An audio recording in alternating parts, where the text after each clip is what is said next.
सकाळी उठल्यावर पहिला आम्ही केस किती वाढलेत ते बघतो, कारण जेवढे केस मोठे तेवढी आमची चिवताई मोठी झाली बरं का. आणि असं एवढ्या मोठ्या झालेल्या लेकीला आजीकडे सोडायला निघालो.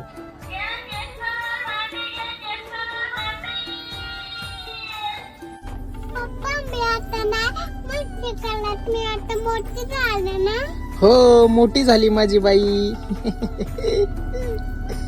संध्याकाळी ऑफिसवरून घरी आल्यावर ज्ञानेश्वरी वाचायला घेतली.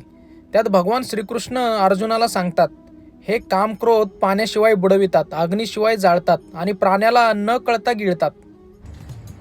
होय ग, तुझे केस खूप वाढलेत वाटतं.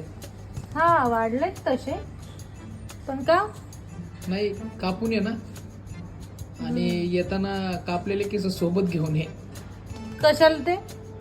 केसावर भांडे मिळतात. आता तेवढंच राहिलंय.